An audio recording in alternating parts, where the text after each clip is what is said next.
You are listening to the Garlic Fries and Baseball Guys podcast. Sam Lubman and Joe Shasky here, coming at you every week with the best Giants content you're going to find. Make sure to rate, review, and subscribe. Make sure to share this podcast so that you're not missing any of this content.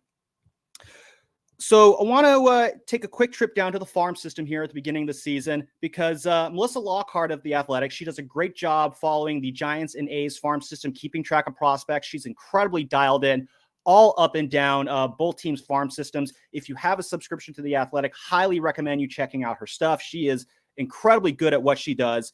She had a sit-down conversation with Giants farm director Kyle Haynes, just kind of talking about this upcoming season and where things stand with the farm system. And one thing I want to start off with was kind of the last thing they got into, which was she asked him about the progression of the farm system here. And he said, this is his response, in year one, we had arguably the worst farm system in baseball, and you can't rebuild a farm system in 1 or 2 years. Nobody does that. I mean, the NFL teams can't even do that as quickly as those guys develop. It takes a long time. And Logan Webb was drafted in 2014. This was 9 drafts ago. That's how long it takes sometimes for these guys to really become the face of the franchise. Pablo Sandoval spent 5 years in in A-ball.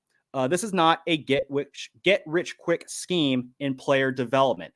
Basically, he's been saying what I think a lot of Giants fans have had trouble admitting. This organization, in regards to its farm system, it was down pretty bad when this crew got here, and they've slowly inched it up here in terms of just improving the overall health of the farm system. Shasky, when you hear that, what are your thoughts there? Because I know you, as much as anyone, has been very much chomping at the bit to finally see this farm produce something. And like me, you have also been very frustrated with the lack of fruit that we've seen so far before opening day this year. Well, I think the Pablo thing about him spending 5 years in A-ball is a little misleading because he was signed as like a 16-year-old. You know what I'm saying? Mm-hmm. So that can be misleading. Look, right now I am optimistic on the overall health of the farm system. Do I think it's as far along as I would like it to be? No. Is it a nightmare? No, it's somewhere in between. All they need is a couple of guys to pop through. I was looking right now, and this is the roster for the Flying Squirrels. That's their AA team. Avila, who's one of their prospects that is thought of highly. Frisbee, Gates, Helvey, Jensen, Miller, Murphy, Rivera, Rodriguez, Roop, Sanchez, Tang, Wright. You might not know a lot of those names, but these are the arms. They drafted something like 25 or 35 pitchers over the last couple of years. Those are some of those arms, okay? Catching, you have Gary Sanchez, Auerbach, who you saw in spring training. All right. And then in the infield, Aldretti, who you've heard about a little bit here and there. Mm-hmm. Luciano, who's been DHing. I'm happy to see that. And then in the outfield, Vaughn Brown and Luis Matos. All of these guys were in single A or lower last year, so it's nice to see them all take that prerequisite jump. We know at AAA, you've obviously got the two guys that most of us have been waiting for, Elliot Ramos and then Casey Schmidt, who's playing shortstop. Reinforcements are on the way. Now, there are some misses, too, though, which I don't want to overlook. Like the Luciano thing, something's up. We've been hearing about longer than it should, yeah. Something's up. The back, he hasn't played in the field yet. He hasn't played a full 9-inning game yet. I've red flagged that. Reggie Crawford, he's hurt again? Mm-hmm. Really? He trends to be more of a pitcher than a hitter. And then Will Bednard, what? He's not ready? I mean, this is a college pitcher who I thought would fly through the system. Hunter Bishop, another one. Right? So, I mean, look, there are some things to be optimistic about.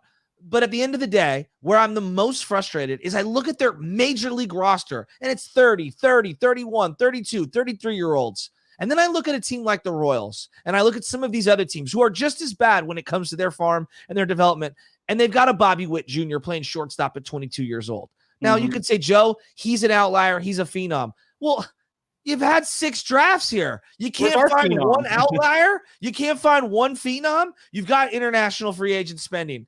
Yeah, I think both sides of the equation are true. Yes, it takes time. Yes, I know I need to be patient. But my goodness, one of these apples can't grow to fruition? That's all. Yeah. Well, I think we should hopefully be seeing a pair of apples come to fruition, hopefully in the next couple months. And by that, I mean starting pitcher Kyle Harrison, as well as Casey Schmidt, who we've mentioned a lot already.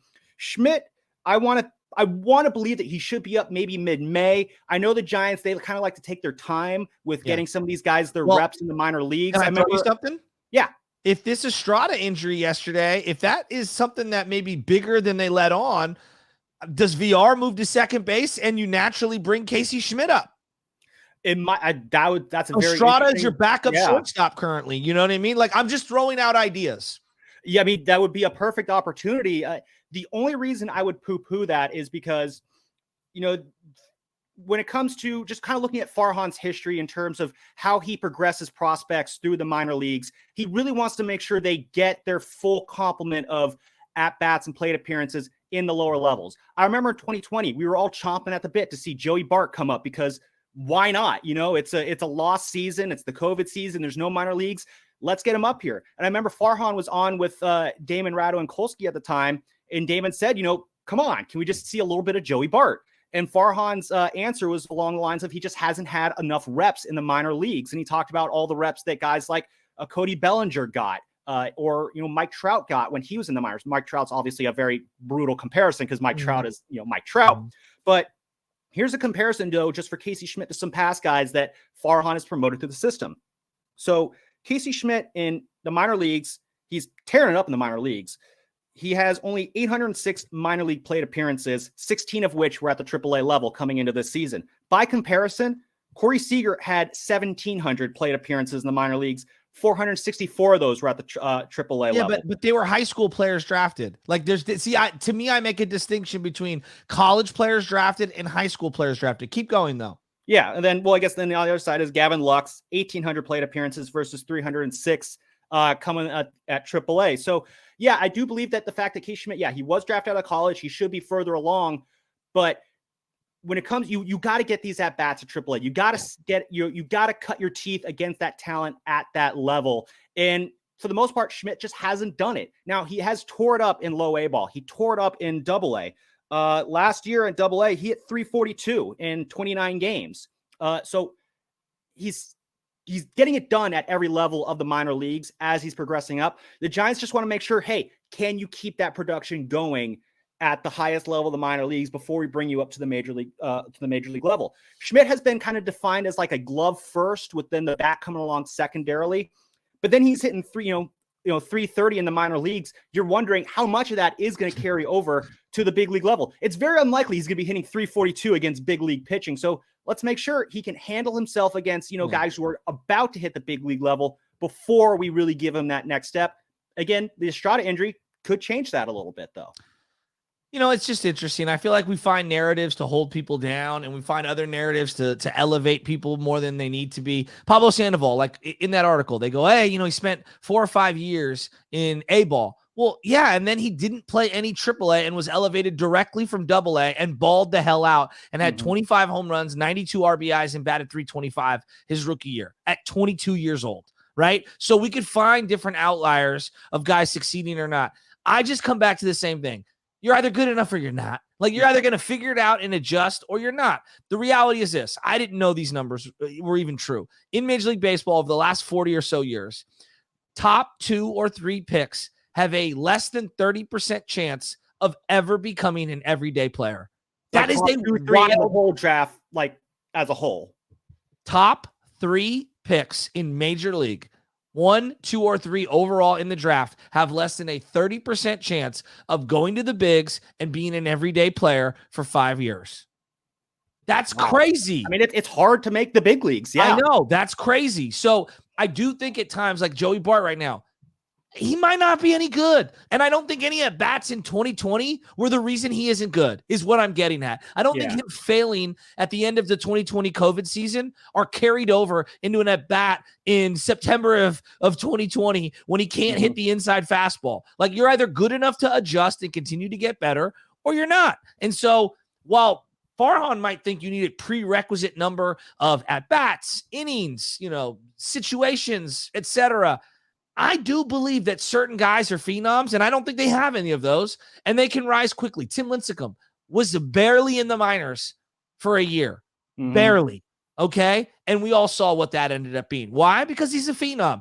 And so they haven't drafted the right guys, and that's why they're struggling to get through the systems. I wonder if they almost maybe trust that their guys are phenoms. So, like, I look at a guy like Kyle Harrison, who, again, he's really kind of tore it up in the minor leagues on the mound. He's looking really good, but he's another one where they said over the offseason, we want to progress him in the similar way we did with Julio Urias. Well, Harrison, 212 innings in the minors. Urias threw 313 innings in the minors before he got his promotion. And then that's before we even saw the kitty gloves that the Dodgers treated Julio Urias with. And I'm thinking, I'm hearing that, and it's like, if that's the timeline we have to deal with for Harrison, it's not enough that he's going to get up here. It's when he gets up here, then we have to pretty much sit around and watch the Giants basically half use him. And he's the guy where you watch him pitch, he reminds me a little bit of Madison Bumgarner, and just in terms of just how big he is on the mound. The arm slot's similar, the delivery is very similar, the strikeout potential is there.